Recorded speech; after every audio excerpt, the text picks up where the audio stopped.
아버님이 교도소에 수감됐어요. 음주운전하다가요. 게다가 사람이 다쳤대요. 그 순간 제 심장이 철렁 내려앉았습니다. 결혼식을 딱 2주 앞두고 예비 시아버지가 사고를 쳤다는 소식. 그것도 세 번째 음주운전. 그리고 이번엔 인명사고까지. 제가 무슨 전생의 죄를 지었는지 모르겠습니다. 여러분이 저였다면 어떻게 하셨을까요? 본격 사연 시작 전 구독과 좋아요 눌러주시면 사연을 만드는데 큰 힘이 됩니다. 안녕하세요. 저는 올해 34살 경기도 고양시에 사는 이서윤입니다. 현재는 두 아이를 키우며 살고 있지만 제 인생의 시작점이 이토록 비참할 줄은 몰랐습니다. 남편 김태호와는 대학교 CC로 만나 5년 연애 끝에 결혼을 약속했고 결혼을 앞둔 시점에서 시댁 어르신들과 큰 마찰은 없었습니다. 굳이 말하자면 조금 냉소적이고 말이 짧고 술을 좀 즐긴다는 느낌 정도였죠. 그게 나중에 이렇게 제 인생을 갉아먹을 줄은 꿈에도 몰랐습니다. 태호는 당황한 기색을 감추지 못했습니다. 서윤아, 미안해. 아버지가 또 그러셨대. 또 그 말이 저를 멍하게 만들었습니다. 또 음주운전이 처음이 아니야? 이번이 세 번째야. 전에도 벌금형 받고 한 번은 면허 취소됐었는데 그렇게 시작된 시작도 전에 무너진 결혼. 하지만 저는 태호를 사랑했고 그 상황에서도 함께하자는 마음으로 준비를 이어갔습니다. 물론 시댁에서는 단 한 푼의 도움도 없었습니다. 결혼 비용은 전부 저희 친정과 저희 두 사람이 마련해야 했고 그나마 시부모님이 주셨다는 돈은 딱 1,000만 원. 그 1,000만 원조차도 시어머니 입에서 이런 말이 나왔습니다. 1,000만 원이면 너네 평생 쓰고도 남지 않니? 요즘 애들 결혼 얼마나 간소하게 하니? 그때 이미 경고등이 켜졌어야 했습니다. 하지만 저는 너무 순진했어요. 결혼식이 끝난 후 신혼여행을 다녀온 바로 다음 날, 남편의 폰에 하루에 수십 통씩 전화가 오기 시작했습니다. 처음에는 그저 아버지가 교도소에서 외롭고 지루해서 그럴 거라 생각했습니다. 그런데 그게 아니었습니다. 야, 태호야. 이번 달에는 좀 보내야겠다. 너네는 직장 다니지 않냐? 아버지, 이번 달은 좀 빠듯해서. 빠듯하긴 개뿔. 네 마누라 옷 입고 다니는 거 봤어. 그런 옷 입을 돈은 있어도 나한테는 없어. 그리고 얼마 뒤 제게 직접 전화가 왔습니다. 그날을 잊을 수가 없습니다. 너 이서윤이지? 너는 며느리라는 게 어른한테 전화 한 통 없냐? 아, 아버님 죄송해요. 제가 지금 근무 중이라. 그럼 돈 보내. 너네 이번에 아파트 샀다며? 그게 누구 덕이냐? 용돈 좀 보내봐. 다들 그렇게 살아. 그 후 남편은 매달 아버지에게 100만 원에서 300만 원을 보냈습니다. 어떨 땐 대출을 받아, 어떨 땐 제 명의로 만든 카드로. 저 몰래요. 남편이 밤마다 핸드폰을 숨기는 게 수상했습니다. 어느 날 그가 샤워 중일 때 얼른 핸드폰을 열었습니다. 그 안엔 대출 승인 내역, 소액 대출 상담, 빠른 송금이라는 단어들이 도배되어 있었고 거기에 시아버지와 주고받은 문자, 녹음된 음성 파일까지 있었습니다. 야, 돈 안 보내? 손 떨리게 하지 말고 빨리 입금해라. 오늘도 쌩까네? 이 모질이가 어디서 고개를 쳐들고 있어? 이건 정상이 아니었습니다. 그날 전화를 걸었습니다. 사람으로서 최소한의 예의를 갖춰 말했습니다. 아버님, 이게 무슨 일이신지요? 저희도 지금 대출 갚느라 많이 힘든데. 그 순간 들려온 시아버지의 외마디. 이것이 어디서 참견이야? 내 아들이 나한테 준 돈이나 네가 뭔데? 그리고 바로 끊겼습니다. 그날 이후 저는 우울증 진단을 받았습니다. 잠도 못 자고 애들 얼굴만 봐도 눈물이 났습니다. 제 친정은 교사 집안, 어머니도 아버지도 단 한 번도 저에게 욕을 한 적이 없습니다. 그런 저에게 XX년 모질이라는 말을 퍼붓는 사람이 저희 가족이 되어버렸다는 사실이 너무도 참담했습니다.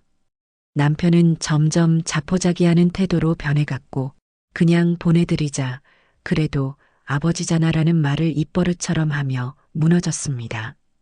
저는 어떻게 해야 할까요?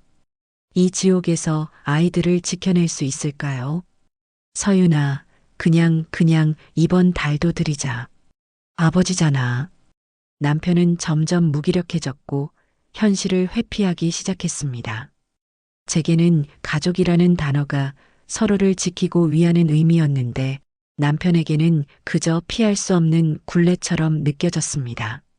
그래도 아버지인데 감옥에 계신 것도 우리 결혼 전에 벌어진 일이잖아. 지금이라도 좀 보내드리면 조용해질 거야. 그냥 잠깐만, 조금만 더 참고 견디자. 하지만 그 잠깐이 2년이 넘도록 이어졌습니다.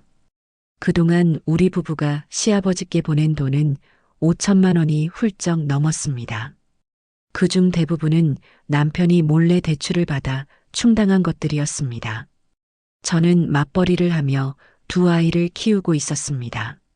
하지만 시아버지께 매달 나가는 수백만 원의 돈 때문에 생활비는 항상 빠듯했고 카드 결제일이 돌아올 때마다 한 카드로 다른 카드를 돌려막는 악순환이 반복됐습니다. 남편은 대출이 거절되면 제 명의로 제 카드를 몰래 사용하기 시작했습니다. 어느 날 이상한 청구서를 보고 제가 캐물었더니 남편은 오히려 짜증을 냈습니다. 그깟 몇백 갖고 왜 그래? 당신 월급도 있잖아. 당신이 가족이라면 나 좀 믿어줘야 하는 거 아니야? 그 말이 참 잔인하게 들렸습니다. 믿음을 가장한 착취. 참다 못한 저는 결국 친정에 털어놓았습니다. 아버지는 평생 중학교에서 국어를 가르친 분입니다. 항상 조용하고 절대 큰 소리 내지 않으시는 분인데 그날은 달랐습니다. 서윤아, 지금 내가 무너지는 걸 보니까 아빠는 더는 못 참겠다. 태호한테 이야기하자. 그리고 시아버지라는 사람 절대 그냥 두면 안 돼. 그렇게 해서 친정아버지가 남편과 마주하게 된 날, 저는 아버지의 눈물을 처음 봤습니다. 태호야, 자네가 우리 딸을 이렇게 만든 거냐? 그 사람 자네 아버지 맞나? 왜 자네 손으로 내 가정을 파괴하는 거냐? 하지만 남편은 또다시 고개를 떨군 채 말없이 울기만 했습니다. 몇 달 전 둘째 아이를 어린이집에서 데려오려던 날이었습니다. 원장님이 저를 조심스럽게 불렀습니다. 이서윤 어머님, 죄송한데 혹시 어머님 시아버님 되시는 분이세요? 낯선 어르신이 아기한테 말을 걸고 계시더라고요. 조금 무서웠어요. 그 말을 듣는 순간 머리끝이 서늘해졌습니다. 달려가 보니 시아버지가 담배를 피우며 아이를 바라보고 있었습니다. 아, 왔어? 나 손주 보고 싶어서 왔지 뭐. 네가 돈 안 주니까 이 방법밖에 없더라. 왜? 경찰 불렀어? 저는 말문이 막혀 아무 말도 하지 못했습니다.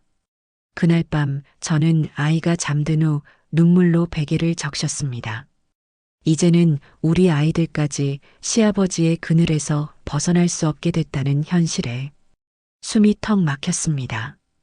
그 사건이 있은 후로 저는 점점 불면증과 우울증이 심해졌습니다. 정신과 상담을 받기 시작했고 약물 치료를 병행하고 있었는데 어느 날 시어머니가 전화로 이런 말을 했습니다.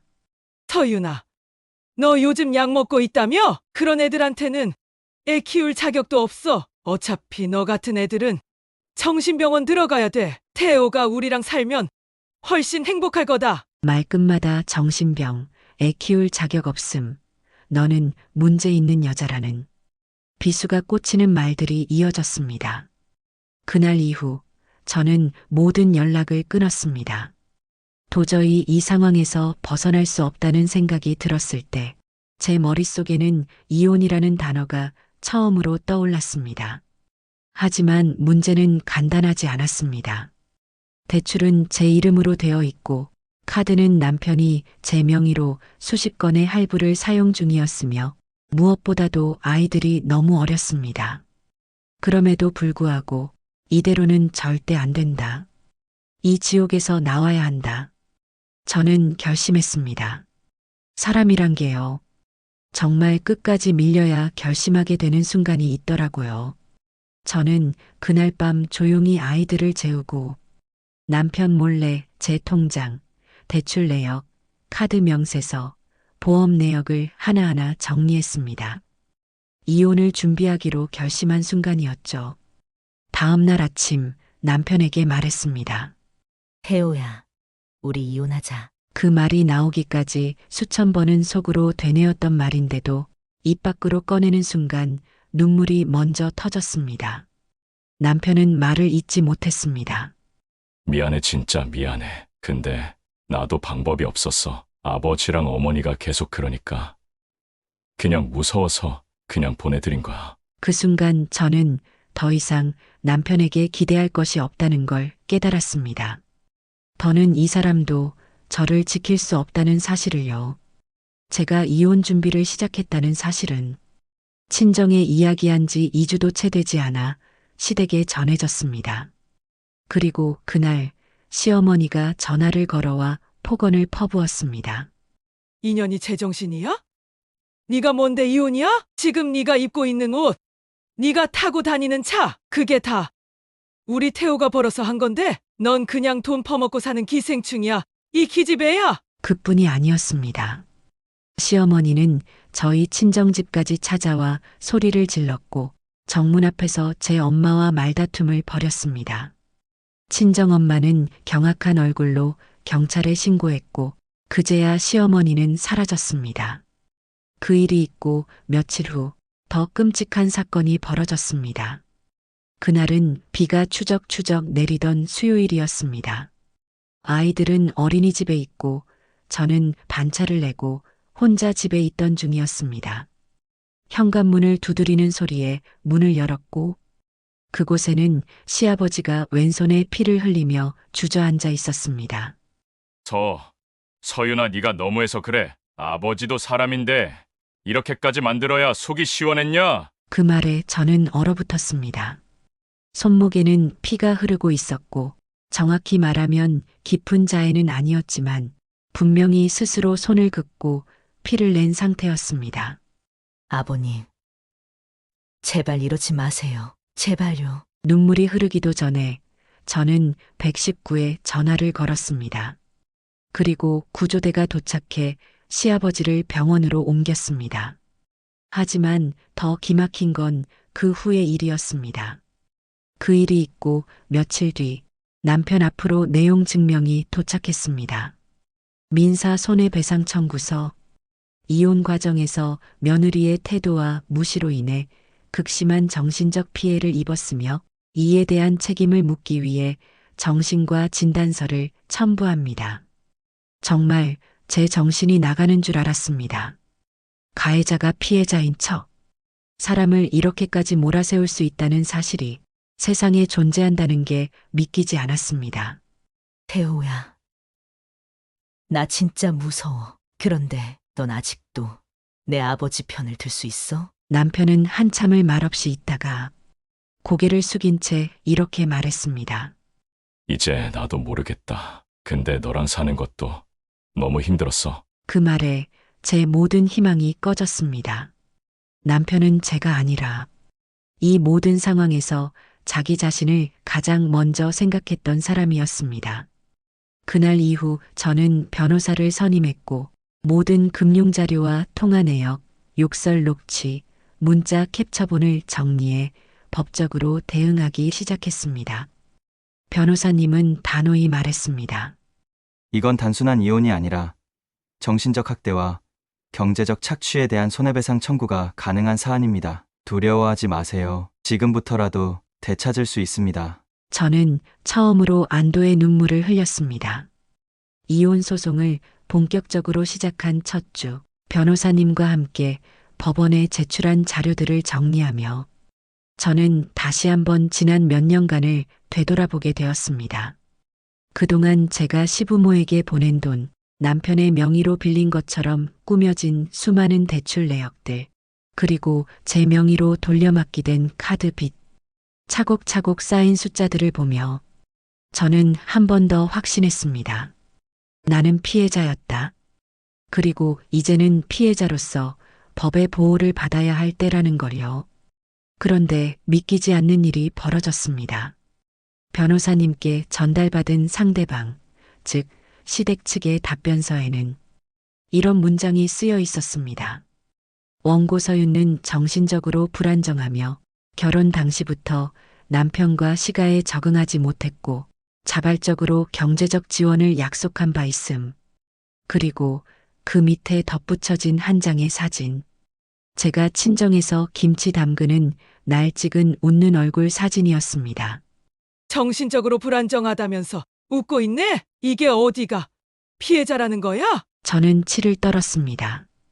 그들에겐 사람의 고통조차 증명해야 하는 대상이었고 마음의 병조차 조롱거리에 불과했습니다. 이혼을 준비하며 각종 금융 자료를 조회하던 어느 날 저는 이상한 서류 하나를 발견했습니다. 제 명의로 된 소액 대출 신청서. 하지만 저는 그런 서류를 작성한 적이 없었습니다. 이건 제가 쓴 글씨가 아니에요. 그 말에 변호사님은 곧바로 의심했습니다. 이건 명백한 문서 위조입니다. 이름은 서윤 씨지만 사인과 필체가 다르고 주소지는 시댁 주소가 적혀 있어요. 그리고 확인된 사실은 남편이 제 주민등록증 사본과 등본을 무단으로 사용해 제 명의로 여러 건의 대출을 시도하고 일부는 실제로 실행까지 됐다는 것. 그 순간 세상이 무너지는 기분이었습니다. 믿었던 사람, 그래도 남편이니까, 한때는 함께했던 사람이니까 마지막 자존심은 지킬 줄 알았던 그 사람이 제 존재를 허락도 없이 팔아넘기고 있었다는 사실. 저는 곧바로 경찰서에 진술서를 작성했습니다. 이혼 소송과는 별개로 문서 위조와 개인정보 도용에 대한 형사 고소를 시작한 겁니다. 그리고 며칠 후 남편이 경찰 조사를 받기 위해 출석했습니다. 저와 마주친 순간 남편은 제게 이렇게 말했습니다. 왜 여기까지 와야 돼? 당신은 나한테 정말 너무해. 저는 웃지도 울지도 못했습니다.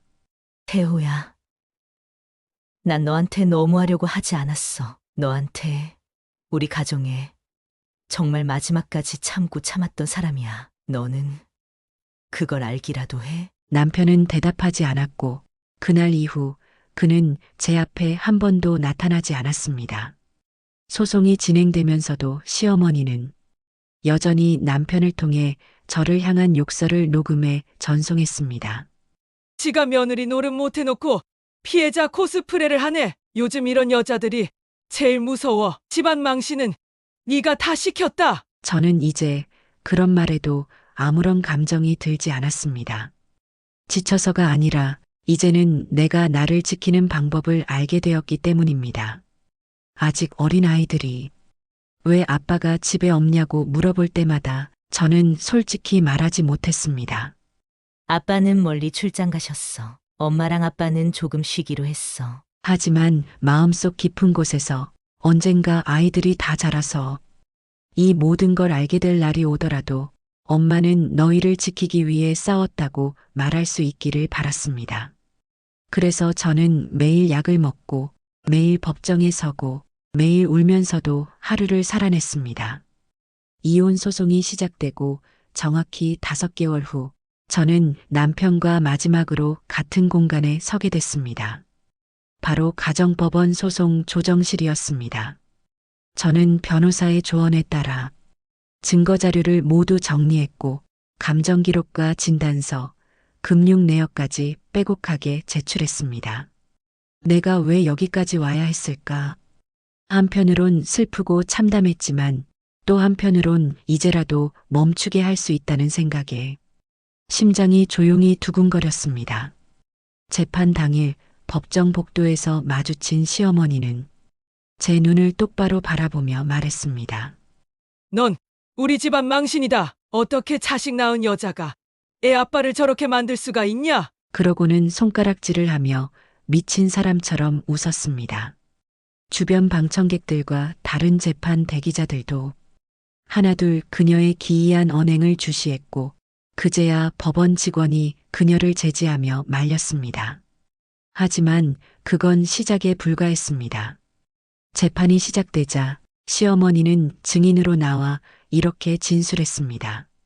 며느리 이서윤이 자발적으로 시부모에게 돈을 드렸고 평소에도 저희에게 좋은 옷, 음식, 선물을 보내주며 가족 간의 돈거래는 서로 이하에 진행된 것이었습니다. 그리고는 손수 프린트한 캡처본을 제출했는데 그 안엔 제가 웃으며 케이크를 들고 있는 사진, 시댁 가족 모임 단체 사진, 남편과 함께 웃고 있는 웨딩 사진까지 포함돼 있었습니다.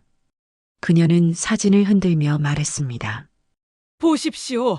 저 아이가 정신적으로 학대받았다는 사람이 맞습니까? 저렇게 웃고 저렇게 잘 지낸 사람이 피해자입니까? 그 순간 저는 모든 감정이 무너졌습니다. 증인석 옆 피고석에 앉아있던 남편은 고개를 숙인 채 침묵했고 저는 참았던 눈물이 터지고 말았습니다. 변호사님이 조용히 제 어깨를 잡고 말했습니다. 괜찮습니다. 감정은 인간적인 겁니다. 지금 이 장면, 판사님도 다 보고 계십니다. 실제로 그때 재판장님은 정적을 깨고 시어머니에게 물었습니다. 이 증거들은 피고 측에서 제출한 것들이지만 해당 진술에 명확한 증빙이나 시간적 맥락이 결여되어 있습니다. 혹시 증언의 진위를 보강할 객관적 자료가 있습니까? 시어머니는 더듬거리며 대답했습니다. 그건 뭐 사진만 봐도 알 수 있는 거 아니에요? 그 말에 법정안이 술렁였고 재판장은 조용히 그러나 단호히 선언했습니다. 해당 진술은 본 사건의 주요 사실관계와 모순되며 허위 증언 여부에 대해 추후 조사하겠습니다. 그날 이후로 약 한 달 후 이혼 판결이 내려졌습니다. 이혼 청구 인용, 양육권 및 친권 이서윤에게 전부 귀속, 전 남편 김태호는 매월 일정 금액의 양육비 부담, 시부모에 대한 민사 손해배상 청구는 별도 재판으로 진행. 그날 판결문을 손에 쥐고 법정을 나서는 길, 저는 하늘을 올려다보며 눈물을 흘렸습니다. 그리고 속으로 외쳤습니다. 끝났다. 정말 끝났다. 하지만 현실은 그렇게 간단하지 않았습니다. 전 남편은 판결 직후 양육비 지급을 미루기 시작했고 시어머니는 SNS에 허위 사실을 퍼뜨리며 저를 가정 파괴자로 몰기 시작했습니다. 제가 일하는 회사 이름까지 언급하며 지인을 통해 퍼뜨린다는 제보도 이어졌습니다. 저는 다시 한번 용기를 내어 사이버 명예훼손, 모욕죄 고소를 진행했습니다. 변호사님은 말했습니다. 지금은 길고 힘든 전쟁 같지만 끝까지 버티는 사람이 결국 이기는 법입니다. 모든 소송을 마친 어느 봄날, 아이들과 함께 집 앞 놀이터에 앉아 햇살을 맞았습니다. 그때 둘째 아이가 제 무릎을 베고 말했습니다. 엄마, 우리 진짜 가족이야? 저는 아이를 꼭 끌어안고 대답했습니다. 그럼 우리는 진짜 가족이야. 누가 뭐래도 우리 셋은 서로 지켜주는 진짜 가족이야. 이혼 소송이 끝나고도 제 싸움은 끝나지 않았습니다. 남편과의 법적 분리는 단지 출발선에 불과했습니다. 이제부터는 저 자신과 아이들, 그리고 우리 세 식구의 진짜 인생을 지켜내는 시간이었으니까요.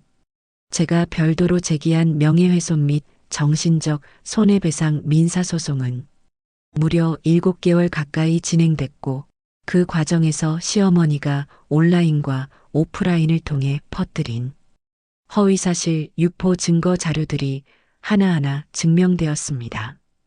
SNS에 올린 허위글 캡처, 회사 동료에게 유포된 음성 녹음, 아이 어린이집 교사에게 보낸 문자, 재판부는 명확히 판단했습니다.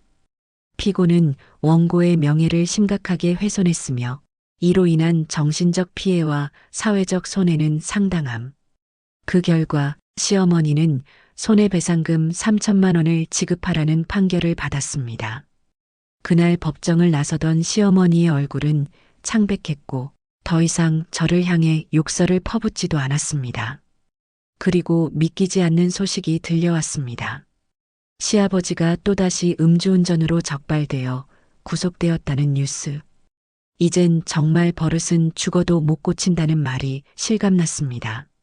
하지만 이번엔 그가 피해자를 친 것도 협박한 것도 아닌 단순 음주 상태였기에 형량은 크지 않았습니다. 그럼에도 불구하고 그가 다시 구속되었다는 사실은 제게 이상한 해방감을 안겨주었습니다. 그런데 얼마 지나지 않아 저는 감옥에서 보내진 한 통의 편지를 받았습니다. 보낸 사람 김기철 제 전 시아버지였습니다. 편지 봉투를 여는 손이 떨렸습니다. 읽는 내내 제 손끝은 얼어붙은 듯 떨려왔습니다. 서윤아, 내가 평생 살면서 유일하게 미안하단 말을 못한 사람이다. 넌 죄가 없었다. 내가 잘못했다. 네가 힘들게 보낸 그 시간 다 알면서도 입 다물고 있었다. 사실 그때 나도 병원 다니고 있었다. 술 끊을 수 없을 것 같아서. 이젠 늦었지만 니한텐 미안하다. 나중에 손주가 나를 물으면 그냥 어딘가에 아팠던 사람이라고 해줘라. 편지를 덮는 순간 저는 처음으로 시아버지를 가엾다고 느꼈습니다. 미워하고 증오했던 그 사람. 그저 괴물 같던 존재가 마지막엔 무너진 노인이었을 뿐이라는 걸 그제야 알았습니다. 그로부터 몇 달이 흘렀습니다. 저는 이제 아이들과 함께 작은 전셋집에 살고 있습니다. 혼자서 가정을 꾸려가는 일이 녹록지 않지만 이제는 웃을 수 있는 하루가 늘어났습니다. 아이들은 밝고 건강하게 자라고 있고 저 역시 새로운 직장에 적응하며 조금씩 미래를 그리고 있습니다. 처음엔 망가졌다고 생각했지만 이제는 조금씩 회복되고 있다는 걸 느낍니다. 어느 날 아이들 학교 행사에서 우연히 마주친 남자. 그는 제 사정을 묻지 않았고 제가 한 말보다 제가 하지 못한 말들을 더 깊이 들여다보려 했습니다. 힘드셨겠어요. 그런데 참 잘 버티셨어요. 그 말에 저는 오랜만에 온전히 나를 알아봐주는 사람의 위로를 느꼈습니다. 우리는 친구로 그리고 천천히 조심스럽게 서로의 상처를 들여다보기 시작했습니다. 지금도 저는 매일 새벽에 일어나 아이들의 아침을 챙기고 학교 보내고 출근합니다. 삶은 여전히 반복되지만 이젠 두렵지 않습니다. 왜냐하면 저는 더 이상 누구의 그림자 아래도 살지 않기 때문입니다. 그리고 제 아이들은 엄마를 자랑스럽게 생각할 거니까요. 사람들은 이혼이라는 단어를 끝이라고 생각하는 경우가 많습니다. 하지만 제게는 시작이었습니다. 누구의 딸도 누구의 며느리도 아닌 그냥 이서윤으로 살아가는 삶. 그건 참 낯설고도 자유로운 일이었습니다. 이혼 후 정확히 1년이 지난 어느 날 큰아이의 초등학교 입학식 날이었습니다. 하필 그날 전 남편 김태호가 학교 앞에 나타났습니다.